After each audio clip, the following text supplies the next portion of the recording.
Hello everybody, welcome to my weird and wonderful world. And for today's video idea, I was feeling a little bit nostalgic for the 80s because for me the 80s and this is going to be true for pretty much everybody. For me, the 80s represents my teenage years. I was born of January 1971, so early in the decade I was born. I don't know how it would be for other people who were born later in a decade. If you say you were born in say 70, 75, 76, or even 55 or 56, if you were born in one of those, so you don't get to spend your whole entire teenage years in whatever you're like in between two decades, kind of. You could be starting your teenage years could be mid 80s to mid 90s or mid 70s to mid 90s. You get what I'm talking about? But for me, my entire teenage from like this the 80s represents from the age of 9. Yeah, I would say from the age of 9 to the age. No, wait, the 80s? Okay, sorry. I want to get this correct. 1980. Yeah, 1980, I would have been 9 years old. 9 years old. So how old would I be in in 89? In 89, I would have been what, 8 years old? Yeah, 8 years old. Because in 1990, I would have been, yeah, 19 years old. So I would have been, yeah, 18 years old in 80 and 89. Okay, so from the age for me, yeah, basically from the age of 9 to the age of to the age of 18. Yeah, that's the 80s. That's the 80s for me. Okay, and I compiled 21 albums in my collection that I have in my collection. Now, I'm going to do a video tomorrow where I'm also going to talk about the iconic albums from the 80s that I do not have yet in my collection that I desperately need in my collection. Okay? But these are the 21 that I have, right? Now, I have to pinpoint that these are iconic albums, not just for me, but for the general public. Okay, in the 80s, these albums, amongst others, okay, there were many others, but these albums were iconic. Iconic that they were popular, people bought them. They were a big hit. They had lots of hits on them. So I have them in chronological order of year. So we'll start in the 80s and then 81, 82, 83. I only have like maybe two or three per year, and I need more, and I want to do a video tomorrow where I'm going to talk about the albums from those decades that I absolutely must get. um, what is not in the list, okay, and I have just two examples here of what cannot be in the list, although I would throw them in the list, because way back in the day, 19, 1989, I wish I could throw it in the list, but it does not belong in there because this is iconic for me and a few others. But in general, this album of Boy Von Nothing Face did not make as much of a stir, did not make much of a splash because it cannot be considered an iconic album. Although it's iconic for me personally, for the general public, it was not considered an iconic album. But just saying, otherwise it would definitely be in that list because it's 1989. It totally fits. Or how about this one here? I think it's iconic, but it cannot go in that list because not only did I was not aware of Sparks in the 80s. I was focused on all these other stuff that was that was either popular in my point of view. I either had them all on cassette already, or whatever, or CD eventually. But this was not even on my radar in the 80s, so I can't count this.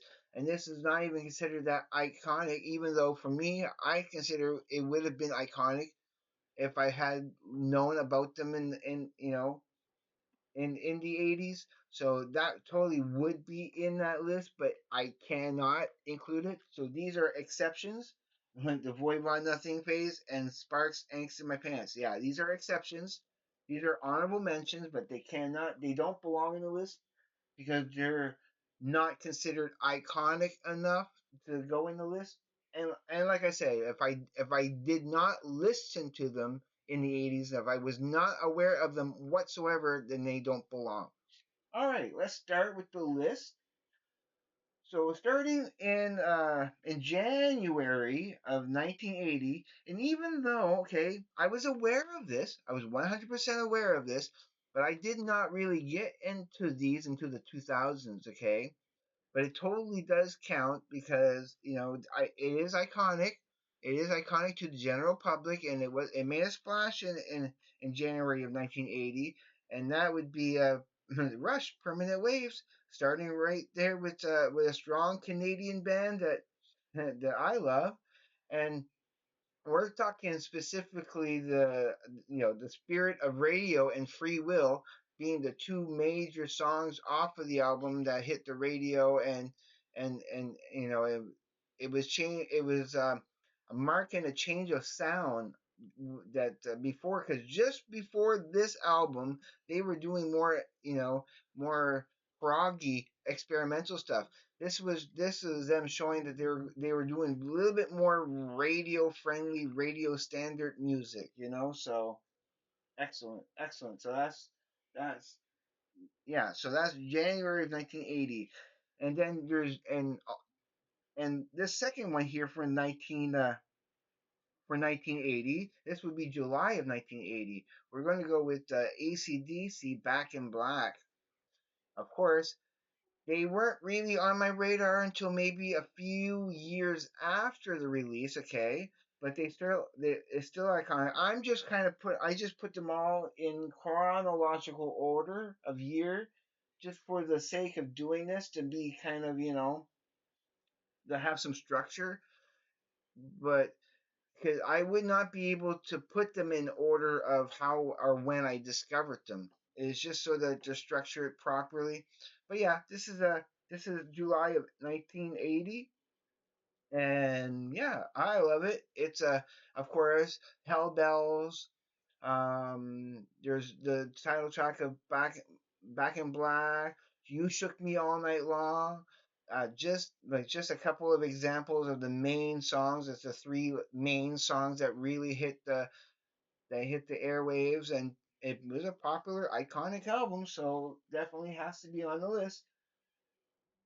Now I only have one album here from February of '81, and like I say, even though I only really started liking them, but I always liked them, but I didn't get into them until the later in the 2000s, probably 2006, 2007. But I have to have, because it is in my collection and it's from February of '81. Oh, I gotta turn that down a little bit because that's gonna just crackle. But it's just my speakers there. But yeah, so of course everybody knows of Tom Sawyer, Red Barchetta, YYZ, Limelight. Just those first four opening tracks alone, you know, they were on they were on the radio a lot. I heard this a lot. Okay, I was way well aware of this album. I mean, I did like some Rush back then, in the mid '80s, and I know I did. I used to own Roll the Bones, for example, at one point, and such and such. But yeah, but this has to be for 1981. I know I'm dragging it out. That's why my videos are so long, but I don't care. I like to give you the content.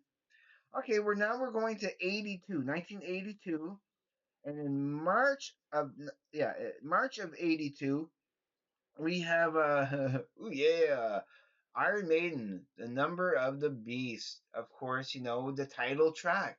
But for me, it was seeing the video, the video for Run to the Hills. I was pretty much, I guess, a fan of Iron Maiden pretty early on. I knew of Iron Maiden, of course, before I ever got into Metallica, and so I mean this is one of the bands for sure that I was on, on time with when this was released. I was aware of it, and I love, of course, Run to the Hills. That was the video seen on Much Music or whatever video programming they had at the time that made me a fan of Iron Maiden. I'm pretty sure it was this or something else later on that came up that I'll be getting to, but I'm pretty sure it did actually start with this before, because there's something else on the list of this band. There's going to be bands that are going to be multiple. They show up on multiple times in these 21 albums. But yeah, this is of that's March of '82. Absolutely a banger of an album, of course. Now, on a completely different note, and of course, you were a big fan of this in the '80s. If you were not a big fan of this, you know something's wrong. You didn't like good quality entertainment, and this was like probably early '80s, one of the biggest albums that ever hit the '80s scene. And of course, it was this November of '82, Michael Jackson Thriller. Everybody remembers where they were when they first seen the video for Thriller or Billie Jean. Beat it, beat it. And then not too long after, and pretty much saw Weird Al. I wish I could throw Weird Al in, the when they came out with Eat It, because that was monumental for the '80s. I mean, Weird Al for me definitely would belong in there somewhere. A few of those albums, they were iconic for me, but not iconic enough for the general public to go in that list. See how this works? But yeah, Thriller, Beat It, and Billie Jean. Those three songs in particular really, yeah, they really started something. They wanted to be started something, and they did. So that totally counts for that for sure. Also, okay, now we're getting into 80. Yeah, that was 82. Yeah, November. Thriller was November of '82. I just want to keep track of everything. So this is March. Yeah, March of '83 comes out ZZ Top Eliminator, and of course, for me it was the video for Legs, Sharp Dressed Man, and Give Me All Your Lovin'. But I also really loved the video for TV Dinners too. All those videos, yeah. Give Me All Your Lovin', Sharp Dressed Man, Legs, and TV Dinners. And I'm so happy that I have this copy with the DVD, because it has the DVD, of course, and it has the video. So I have the videos for Give Me All Your Lovin', Sharp Dressed Man, Legs, and TV Dinners. So I'm happy. And plus a special little 4 song kind of a live TV performance they did of Give Me Got Me Under Pressure, Give Me All Your Lovin', Sharp Dressed Man, and Tube Steak Boogie. So Tube Snake Boogie. So yeah. So it's good. And then I have some alternate version and live versions, some more like on the CD portion of it. So this is an awesome little set that I have. But yeah, it was iconic. It was iconic. Became a big fan. Had it on cassette tape for sure. And then there was May of '83, and I know I was a huge fan of this, and I definitely had this on cassette when this first came out. And so recently, when I ended up getting this, amongst getting another album, but is the other album is not on this list. This one here was way more iconic one of Dio, Dio, the Holy Diver in May. May of '83. Yeah, yeah, that was another big one. I'm going to go through this a little faster. This is going to be a long video if I dawdle. All right. In July of '83, okay, and I was only aware of them a little bit later. We'll get to that album when we get to it. But this was a major part of the '80s for me. Of course, was Metallica "Kill 'Em All."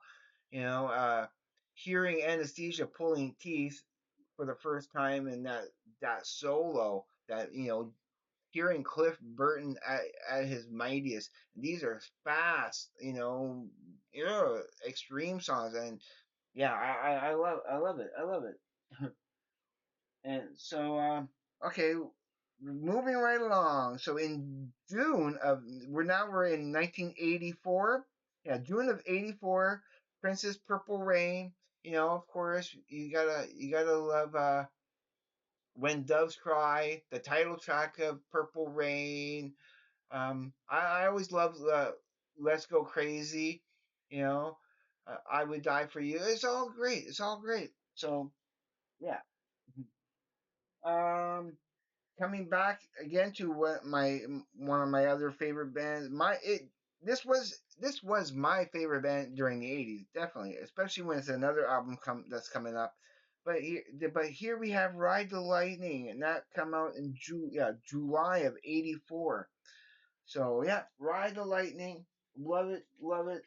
I mean, of course, I still love Escape as much as some fans and James Hetfield hates it. I love Escape, but it starts with Fight Fire with Fire, the title track of Ride the Lightning, For Whom the Bells Toll, Fade to Black.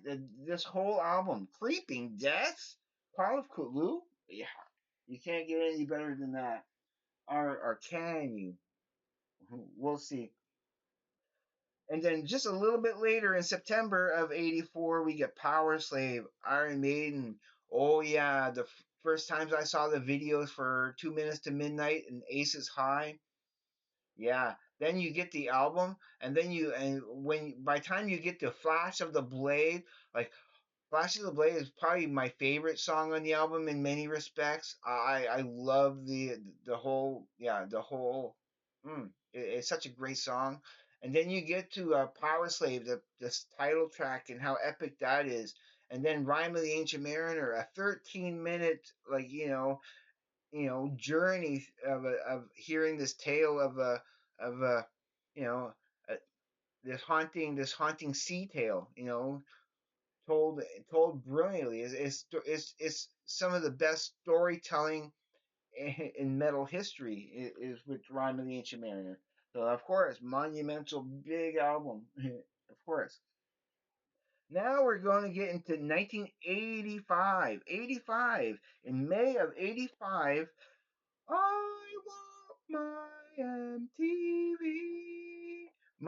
It was, that and Walk of Life being on Much Music really, and then getting the album, and I love my some of my favorite songs is Your Latest Trick, um, The Man's Too Strong, Across the River is awesome. Hearing Brothers in Arms for the first time, and it's so the playing is so soulful and so well thought out, and such reflects the emotion that the song is supposed to convey, that it will bring a tear to your eye, you know, and it should because it's such a beautiful song to end the album, the title track with. Yeah, so um and then I still remember how iconic this was, and that's why recently when I saw it and had to get it in October of '85, there was Hunting High and Low. Hunting High and Low, of course, Take on Me.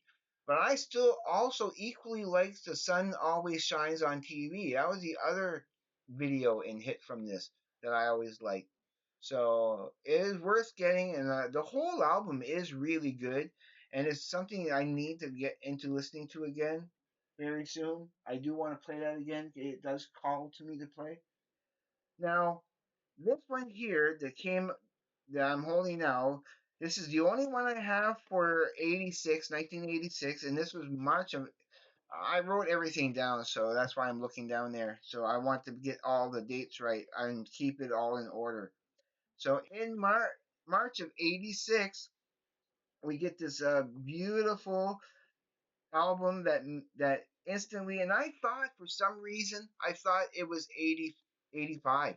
I seem to in my brain remember it being 1985 when I first heard this, but no, it couldn't have been because it only came out in March of 86, and yeah, we're talking about Metallica's Master of Puppets. Before this album, I was unaware of Metallica. I was unaware of Metallica. It's only from this album on that I had to backtrack and get the Kill 'Em All and Ride the Lightning and love them equally, pretty much equally as this. I pretty much equally love Ride the Lightning as much as I do with this. Um, I I would say a third would be Kill 'Em All, of course, but only by a smidge. But pretty much Master of Puppets and and Ride the Lightning are masterpieces. Masterpieces for sure. I know I cannot not make a longer video. That's just me. I wish I could make them as short as Larry Graves and all them. But all right. Now here we're getting into a little bit of a different category. We're going to start from this is March, a whole year later, March of '87, and I used to actually have this on cassette, and this was one of the first ones here now that I only got this because of Larry Graves sent it to me in a gift package. But I do love that I have it and need to play it. I will be playing it and probably would be playing this one first before I play the other three that he gave me. He gave me four of this band, but this one here was the one that I remember the most being iconic and that's why it's in this list. And that would be U2's The Joshua Tree. I still really do kind of like it. When the streets have no names, I still haven't found what I'm looking for. Those are pretty awesome. Um, Mothers of the Disappeared. I'm not as familiar with the rest. That's why I need to listen to them again. Oh, With or Without You, of course. The three first songs on this are super iconic. They were playing a lot everywhere. Of course, you had to have this on cassette or whatever. So the Joshua Tree that's in there. This is the first one out of the gifts that I got from Larry Graves. I have a couple more coming. Now this one I bought immediately after hearing the video, the first time I heard the primary video of the very first track on the album. Okay, and and then when you get the album and you play the whole thing and it blows me away. It was how good this was. Whether you like this band or not, okay, you can't deny the impact that this album had. And just because they did not expect that the first song to be a killer song that was going to get so many fans, but it made them a household name overnight. Blew them up. Yes, and I'm wearing the shirt. I'm wearing the shirt of absolutely. I wore this shirt specifically because I knew this was coming up.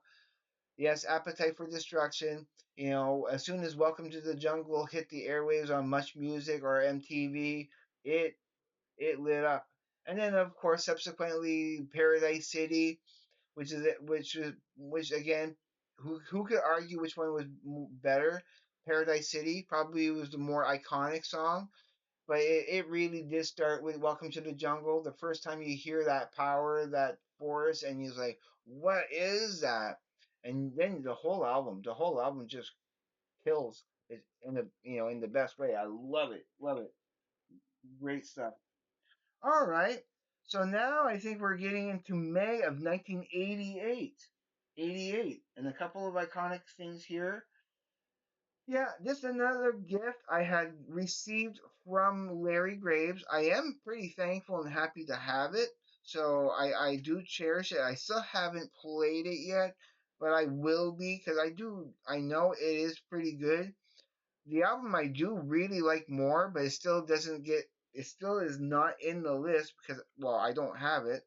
And even if I did have it, it wouldn't be iconic enough.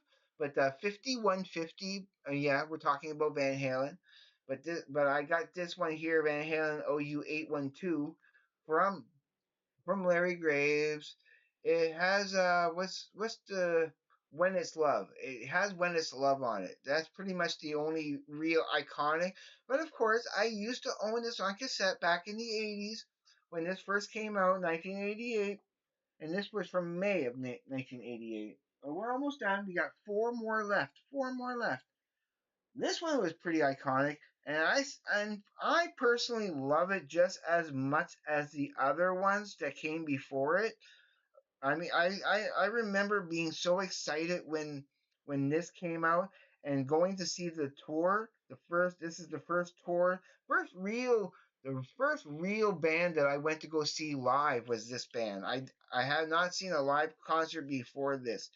Yeah, this was my first live show that I went to see for this tour, and we're talking about Metallica and Justice for All. This was September of 1988. The next year is when they came to Moncton, New Brunswick for this tour. I went to see them, and it blew. Yeah, it was awesome. I had front row seats. I had front row seats. I got to touch James Hetfield's hand. I pretty much almost got hit in the head by a drumstick from Lars Ulrich. I didn't quite get it. Somebody else got behind me got hit in the head with it because he kind of whipped it. He kind of whipped it out there like whoop, and it's like just whizzed past my head, and the guy right behind me grabbed the drumstick.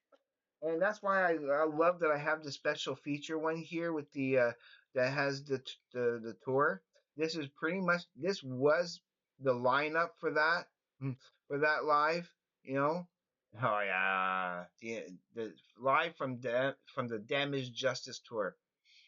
Don't think that's Moncton, but that is exactly what the set list was. That third disc here. I'm so happy to have that. So yeah, definitely. All right, we're jumping at November of 1988. Yeah, we're almost done. There's two more after this. So yeah, we're gonna go with Green, REM. Like I said, November of 1988. This has, of course, the pop song is always good. Uh, Get Up is always good. But for me, what's iconic is Stand in the Place Where You Live. Yeah, this is actually a really good album. I need to play again. Yeah, I do like that. Uh, You Are the Everything. Yeah, it's a good album. So that's definitely in there for sure. Iconic albums that is in my collection. All right, here's the second to last. In the April of '89. Now we're in 1989. So of course you're not gonna. I'm going to probably do a video where I'm going to talk about the iconic albums that I have in my collection from the '90s, and I'm going to do one where I'm going to talk about the '70s, what I grew up on, all the iconic albums from the '70s I grew up on, absolutely. But we're almost done. Okay, so this is Tom Petty's Full Moon Fever. For me, my the song that really drew me in that I loved the most at the time was "Running Down a Dream." I mean, "Free Fallin'" eventually got really annoying and monotonous after a while. I still like it. I still like it, but it's one of those songs that kind of got overplayed. It did, okay. But the whole album of "I Won't Back Down," you know, "Love is a Long Road," "Facing the Crowd," I feel a whole lot better. Another one of my favorite songs on there is the Apartment song. Yeah, I really love it. I even really love Zombie Zoo. Some people crap on that one as the worst song on the album, and like by far the worst song. But me, I like it. It wouldn't be this album without any of these songs. So yeah, and I definitely had this in the when it first came out. Definitely. Um, Only after when once I wish I would have had this when it came out in the 80s. And this is from June of 1989, and I'm holding the last one here.